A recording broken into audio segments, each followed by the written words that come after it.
በታሪኩ ውስጥ እኮ የአማራ ህዝብ ማዕከላዊ መንግስቱን ተደራጅቶ ማዕከላዊ መንግስትን ለማፍረስ ወይም ደግሞ ከማዕከላዊ መንግስት ተቋማት ጋር መከላከያ፣ ደህንነት፣ ይሄ ፌዴራል ፖሊስ ከሚባሉት ጋር ገጥሞ አያውቅም።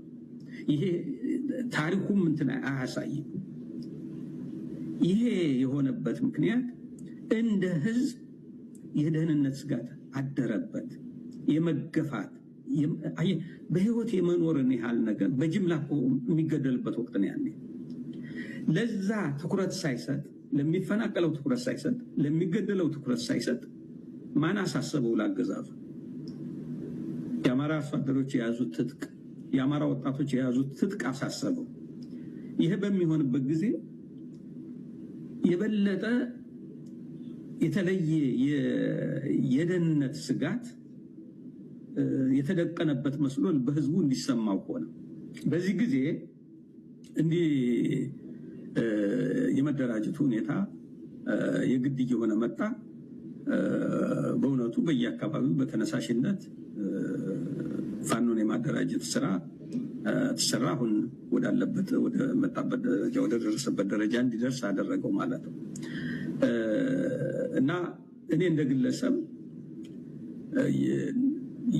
ያገዛዙ አካሄድ ጦርነት እንግዲህ ትምህርት ወስደናል እኮ የትግራዩ ጦርነት በሰላም ሊፈታ በንግግር ሊፈታ ይችል የነበረ በፖለቲካዊ መንገድ መፈታት የነበረበት ነው። ወደ አስከፊ ጦርነት ሄዶ ያን ሁሉ እልቂት የፈጸመው ከዛ ትምህርት ሳይወሰድ አማራ ላይም ለመርገም ከፍተኛ በእውነቱ ለመናገር በዛ ወቅት ለታዘበ ሰው የሆነ የታመቀ የጠላትነት ስሜት እንዳለ የሚያሳዩ ነገሮች አሉ። በአገዛዙ የአማራ ልዩ ኃይልንም የአማራ ፋኖ የሚባልንም ቀሪውንም ሁሉንም ትጥቅ አስፈታለሁ ብሎ በአማራ ክልል በ2015 ሰፊ ዘመቻ ጀመረ። ያ ዘመቻ ይህንን አሁን የተፈጠረውን ኃይል እንዲፈጠር አደረገው ማለት ነው። የኔ ሚና በተመለከተ እውነቱን ለመናገር ይህንን ኃይል በማደራጀት ምንም ሚና አልነበረኝም። ነገር ግን መንግስት የሚወስዳቸውን ትጥቅ ላስፈታ የሚለውን አስተሳሰብ አጥብቄ እቃወም ነበር። አያዋጣም፣ ትክክል አይደለም።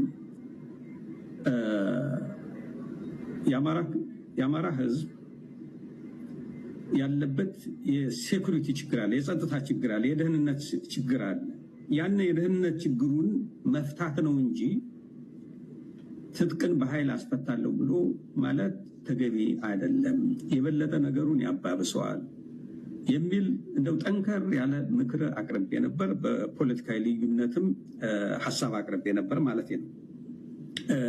እና ከዚህ አኳያ ይሄ ሁኔታ ብዙም ተደማጭነት አላገኘም። እንደውም እኔን ብለው ገምተው ነበረ።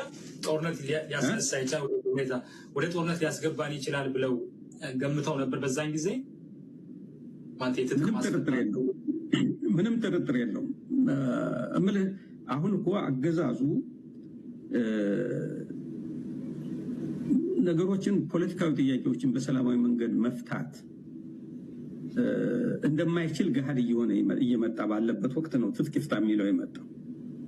በሌላ መልኩ ደግሞ ፓራራን እንትን ነበር። የኦሮሚያ ልዩ ኃይልን የኦሮሚያን የታጠቁ ኃይሎች የማጠናከር ሁኔታ ነበር። የአማራውን ትጥቅ ፍታ ይላል። በሌላ መልኩ የኦሮሚያን ደግሞ ልዩ ኃይሉንም ሚሊሻውንም የተለያየ እንደውም ሌላ ስም ያላቸው የታጠቁ ኃይሎች ሁሉ ኮሬን ያገኛ ምንድነው ሌላም ስም ያላቸው የገዳ ኮማንዶ እንዲህ አይነት የተለያየ ስም ነበራቸው። ይሄ ኦሮሚያ ውስጥ አማራ በብዛት እየተፈናቀለ ባለበት ሁኔታ የተለያዩ ቀውሶች አማራ ክልል ውስጥ በአማራ ሕዝብ ላይ እየተፈጸሙ ባሉበት ሁኔታ ነው አማራ ትጥቅ ፍታ የሚል ጥያቄ ተይዞ በኃይል ለማስፈጸም እንቅስቃሴ የተጀመረው። ይሄ ምንድን ነው የፈጠረው? ምንድን ነው ይሄ አገዛዝ ያሰበው?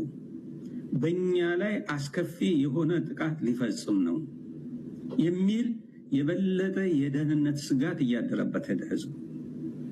ለዛ እኮ ነው እምልህ በታሪኩ ውስጥ እኮ